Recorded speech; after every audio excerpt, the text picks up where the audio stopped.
இப்போ பார்த்தீங்கன்னா நம்ம வேனுக்கு டயர் தெரிஞ்சிட்டுங்க, வேறு டயர் மாற்ற போகிறோம். அதை எப்படி மாற்ற போகிறோன்னு உங்களுக்கு சொல்லித்தரேன். ஃபஸ்ட்டு என்னென்னா வீலில் அடை வச்சுக்கணும். வீலில் அடை வச்சுக்கிட்டு வண்டி ஓரளவுக்கு வச்சுக்கணும். பிறகு நட்டை எப்படி கலத்தணும்னு சொல்லித்தரேன். ஃபஸ்ட்டு நீங்கள் நல்லா ஸ்கேனரை போட்டு நல்லா ஏறி நிற்கணும், இப்படி குதிக்கணும்.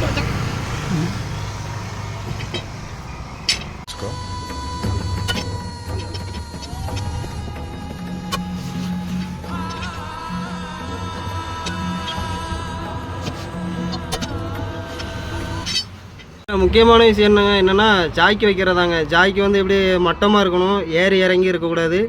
ஏறி இறங்கி இருந்துச்சுன்னா நம்மளுக்கு கொஞ்சம் ஆபத்து தான். அதனால் ஜாக்கி வைக்கிறது மட்டும் கொஞ்சம் பார்த்து கேர்ஃபுல்லாக வைங்க. இப்போ ஜாக்கி வச்சாச்சுங்க. ஜாக்கி வச்சதுக்கப்புறம் தான் நட்டை லூஸ் பண்ணணும்.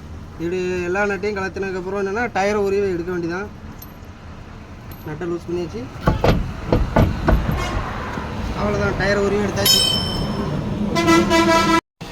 டயரை உருவி எடுத்தாச்சுங்க. பவுட்ரு போட்டுட்ருக்கோம். பவுட்ரு எதுக்குன்னா வெயிலில் அதிகமாக வண்டி உருளும் போது என்னென்னா இந்த பவுட்ருனால உள்ளக்க டீப்பு டயர் அதிகமாக ஹீட் ஆகாது. அதுக்கப்புறம் ஹீட் ஆகாமல் இருந்துச்சுன்னா என்னென்னா தேய்மானம் அதிகமாக ஆகாதுங்க. இதுக்காண்டி தான் பவுட்ரு போடுறோம். இது டீப்பு டயருக்கு மட்டும்தான். டீப்லெஸ் டயருக்கு போடாதீங்க, போட்டாலும் வேஸ்ட்டு. ஸோ அதுக்கப்புறம் என்னென்னா பவுட்ரு போட்டு அடைச்சாச்சு. அடைச்சதுக்கப்புறம் என்னென்னா டயர் அடைச்சாச்சுங்க. புது டயர் நல்லா பளபளன்னு இருக்கு பாருங்க. நல்லா பவுட்ருலாம் போட்டாச்சு. இப்போ நம்ம டிஸ்கில் அடைக்கணும். இதான் கொஞ்சம் கஷ்டங்க, கரெக்டாக பார்த்து அடைக்கணும்.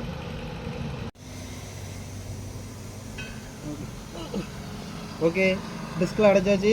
இப்போ நட்டை போட்டு டைட் பண்ண வேண்டியதான். நார்மல் கை டைட் வச்சுட்டு அதுக்கப்புறம் ஜாக்கி இறக்கிட்டு அதுக்கப்புறம் ஃபுல்லாக டைட் வைங்க, மறந்துடாங்க. கேர்ஃபுல்லாக வண்டி ஓட்டுங்க. வீடியோ பிடிச்சிருந்தா லைக் பண்ணுங்கள்.